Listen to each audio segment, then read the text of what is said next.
That voice in your head, the one holding you hostage? Tonight, we're gonna find the off switch. Oh, you know this feeling, don't you? The whole world is asleep, but your brain, it's decided to run a marathon. You're just staring at the ceiling, totally exhausted, but your mind is just stuck in overdrive. I mean, what is even happening? And isn't it always something small? That one little thing you said, or maybe the thing you didn't say. That weird look someone gave you at work. Your brain just grabs onto it like a bulldog and absolutely refuses to let it go. And it's not even just thinking about it. No, it's replaying it. Again, and again, and again. You're on what, replay number 47 now? Analyzing every single word, every little shift in tone, desperately hoping for a different outcome that, well, you know it isn't there. Okay, but what if I told you that everything you think you know about this is completely wrong? This isn't some deep flaw in your personality. It is not just who you are. The truth is something else entirely. Just let that sink in for a second. This isn't a life sentence. It's just a pattern, a broken record that your brain somehow learned to play. And here's the most important part. Habits can be broken. That one idea, that changes absolutely everything. So this is the critical difference, right? You've got productive thinking, which moves you forward toward an actual solution. It feels like you're climbing a staircase, making progress. And then you've got destructive overthinking. That's just you spinning in circles, getting more and more trapped and exhausted. You have got to know which one of these you're doing. So the big question is, how do you get off that hamster wheel when it's spinning at like 1,000,000 miles an hour? What you need is an emergency brake, a way to physically interrupt that mental pattern. It's called the 5-second rule, and it's so simple. The second you feel that spiral starting, you have to catch it.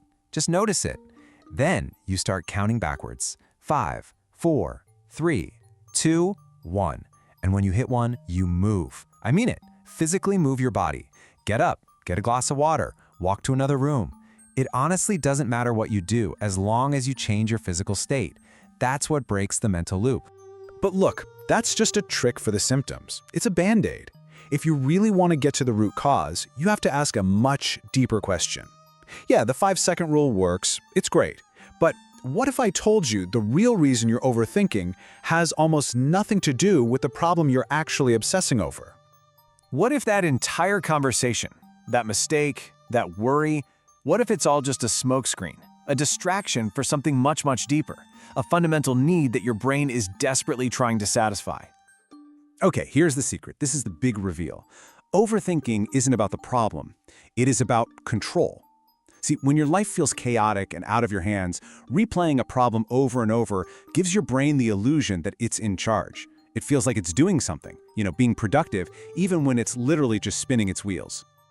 So, if the real problem is this deep-seated need for control, how do you actually satisfy it without driving yourself completely bonkers?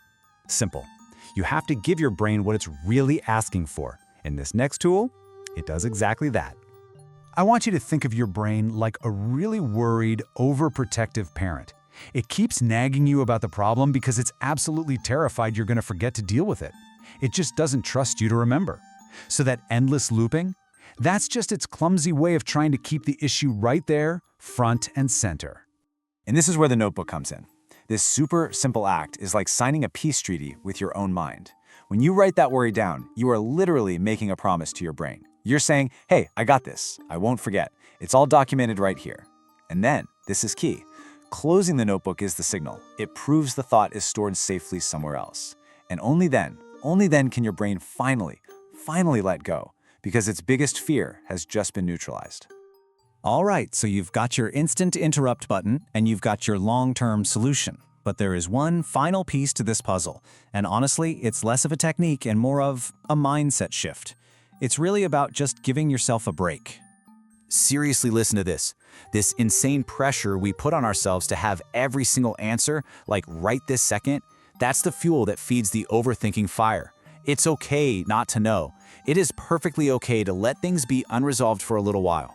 So tonight, or the next time that loop starts to spin up, I want you to just do this. Take one single deep breath, and then just focus on the very next tiniest step you can take.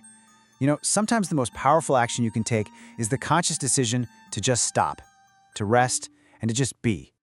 Look, if you're ready to finally quiet that voice in your head for good, you know what to do.